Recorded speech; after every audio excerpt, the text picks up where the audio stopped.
도대체 몇 번 해야 스토킹이고 몇 번 안 하면 스토킹이 아니냐. 그런데 이게 딱 100번 하면 스토킹이 아니고 101번째 하면 스토킹이고 이게 아니에요. 법원에서는요, 지속성과 반복성을 봅니다.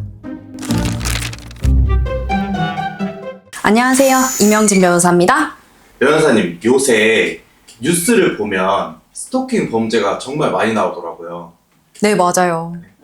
혹시 변호사님도 스토킹 범죄 건도 혹시 다루시나요?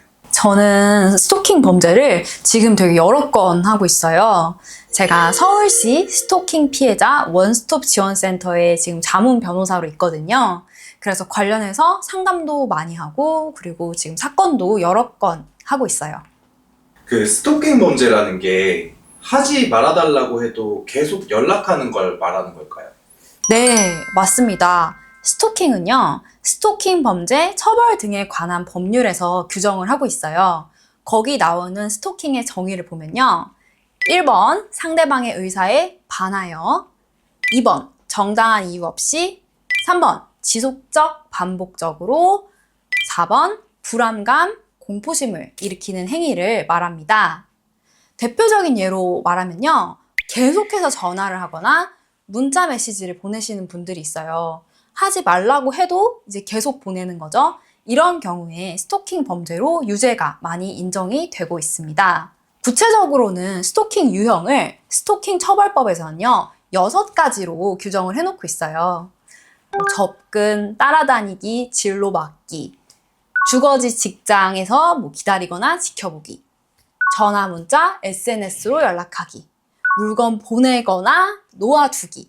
물건 놓아만 둬도 이제 상대방한테 불안감을 이제 조성할 수 있다, 이런 거죠. 그리고 상대방이 가지고 있는 물건 훼손하기.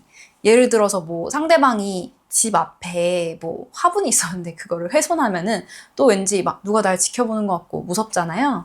그런 것도 있고, 또 개인정보를 유포하거나 허위 계정을 가장하기.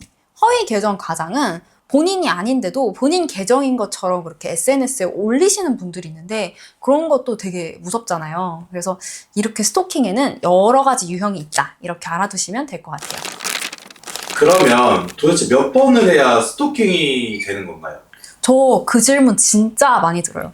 도대체 몇 번 해야 스토킹이고 몇 번 안 하면 스토킹이 아니냐. 그런데 이게 딱 100번 하면 스토킹이 아니고 101번째 하면 스토킹이고 이게 아니에요.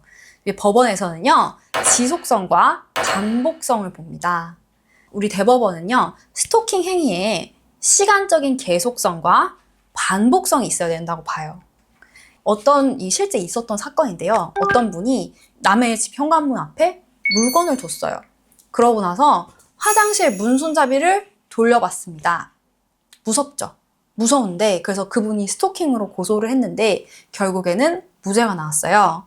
왜냐하면은 이게 한 번 이렇게 한 거에 그쳤기 때문에 물건도 놓고 화장실 문 손잡이도 돌렸잖아요. 하지만 각각 다른 행동이 한 번씩 있었던 거라서 이게 시간적으로 엄청 계속되거나 반복성이 아니라서 이거는 좀 무서울 수는 있지만 스토킹은 아니다, 이렇게 본 경우가 있습니다. 그럼 전화를 계속 걸었는데 상대방이 안 받았어요. 그래서 이제 부재중 전화만 계속 걸어도 이건 처벌을 받을 수 있는 걸까요? 네, 해당 사안에 대해서는요, 논쟁이 굉장히 많아가지고 결국에 대법원 판례까지 나왔어요. 우리 법원은요, 스토킹을 위헌범으로 봅니다. 이 얘기가 뭐냐면요, 위헌만 있어도 실제로 침해되는 결과가 있지 않아도 처벌을 한다는 거예요. 그래서 법원에서는 실제 불안하거나 공포심을 일으키지 않아도 평온을 침해하는 것으로 이건 충분히 평온 침해하는 정도야 라고 하면은 스토킹 행위로 인정을 하고 있습니다. 그래서 스토킹에서 진짜 유명한 대법원 판례가, 어떤 분이 부재중 전화를 계속 걸어요. 상대방이 전화를 안 받아요. 혹은 어떤 분은 수신 차단을 했을 수도 있어요. 그래도 이제 수신 차단을 하지 않는 이상은 배수를 계속 울리겠죠? 그리고 내가 수신 차단을 해도 부재중 전화가 왔다는 문구가 계속 남아요. 계속 부재중 이렇게 있는 것만으로도 솔직히 끔찍하잖아요. 누가 나한테 그렇게 계속 전화를 하고, 그럼 다른 사람 전화 못 받을 수도 있잖아요, 그 사이에. 그렇기 때문에 대법원에서는 이런 것도 스토킹 범죄로 보았습니다. 부재중 전화가 계속 와 있으면요. 굉장히 불안하고 나한테 혹시 더 큰 일이 생기지는 않을까? 뭐 이런 생각 때문에 위험하게 느끼잖아요. 그래서 대법원에서도 이런 판결을 내린 게 아닌가 싶습니다. 네, 만약에 지금 내가 스토킹 피해자다. 어떤 분이 계속 나한테 스토킹을 한다. 그러면요. 스토킹은 참지 못하는 감정에서 나와요. 그렇기 때문에 스스로 그분이 이걸 멈추는 게 굉장히 어렵습니다. 굉장히 장기간 내가 이걸로 인해서 고통을 받고 있다. 지속적, 반복적으로 고통을 받고 있다 하시면요.